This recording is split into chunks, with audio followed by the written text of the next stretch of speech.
Senator Lisa Murkowski of Alaska on Capitol Hill. She will lead hearings on opening the Arctic National Wildlife Refuge to oil drilling. CreditJoshua RobertsReutersWASHINGTON. Senator Lisa Murkowski was unequivocal when asked recently about rising global temperatures. Climate change is real, the Alaska Republican told an aunt in Anchorage. Yet her stance on drilling in the Arctic National Wildlife Refuge is just as clear. Senator Murkowski, who heads the Senate Energy and Natural Resources Committee, has long argued that it must happen, for the economic prosperity of her state and the security of the country.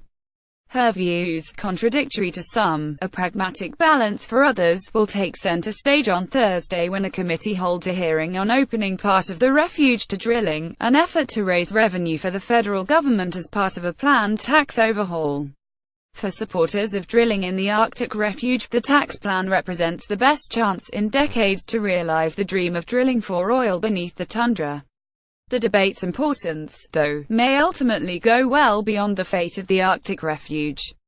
Analysts say Senator Murkowski's stance symbolizes a fundamental challenge of climate politics: how to bridge the gap between moderate Republicans from states reliant on fossil fuels on one side, and Democrats and environmental activists on the other. To move on the climate front in Washington, you're going to need to bring a non-trivial number of Republicans into a coalition, which means there has to be compromises, said Jerry Taylor, president of the Niskanen Center, a libertarian think tank.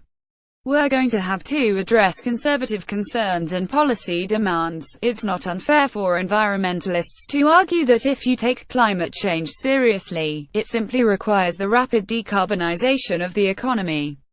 Full stop. Climate change is real and demands a policy response, Mr. Taylor said.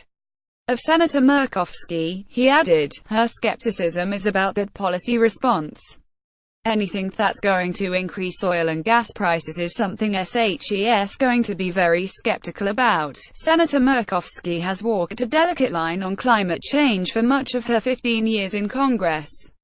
She routinely acknowledges that the climate is changing and that warming poses a threat to Alaska. This year, she urged President Trump not to withdraw from the Paris Agreement. But she also has championed natural gas exports, expanding offshore and onshore drilling, and the 2016 lifting of a 40-year-old ban on crude oil exports. She has introduced legislation to open the Arctic wilderness every term she has served in the Senate.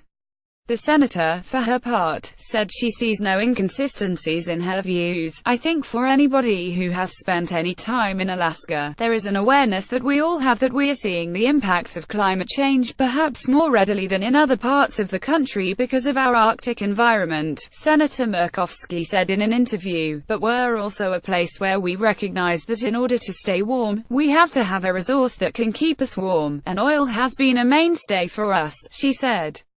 We've provided it to the country, and that has allowed for jobs and revenues. It has allowed for schools and roads and institutions that everybody else around the country enjoys. Money from oil and gas development is a critical source of income in Alaska.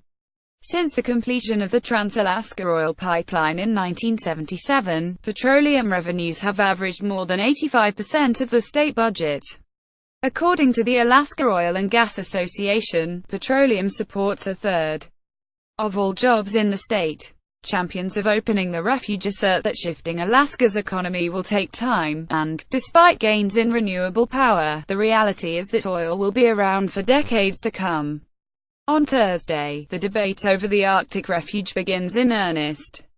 A budget blueprint passed by the House and Senate in recent weeks has set the stage for Republicans to overhaul the tax code with the support of only 50 senators, rather than the 60 needed to overcome a filibuster. The budget blueprint also paves the way for a drilling measure to be attached to the tax overhaul. Using that approach, Republicans would be able to open the refuge to drilling without encountering a filibuster. The Trump administration has cited possible revenues to federal coffers totaling $1.8 billion by 2018. Senator Murkowski's energy panel, where Republicans hold a majority, could vote as early as next week to approve legislation directing part of the refuge opened. Democrats have vowed to fight the effort. Senator Maria Cantwell of Washington, the senior Democrat on the Energy Committee, pointed to a recent congressional audit warning that global warming had already cost the country billions of dollars. Alaska's outdoor and tourism economy already generates more jobs than the oil economy, Senator Cantwell said.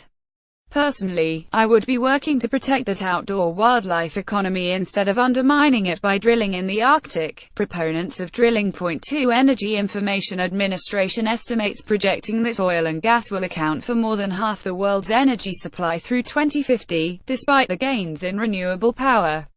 Cara Moriarty, president and chief executive of the Alaska Oil and Gas Association, has asserted that Alaska's contribution to climate change is minuscule and it will continue to be small even if new drilling does occur in the refuge. If we were to immediately shut down production activity that is occurring, even if we went to zero, it is not going to make a difference in stopping any kind of change in our climate, she said.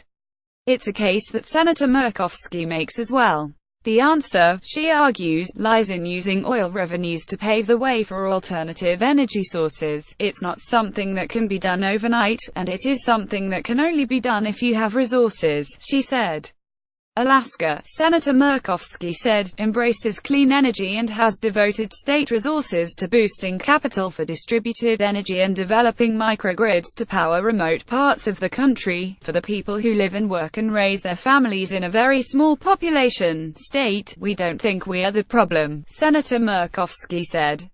We think we are the answer.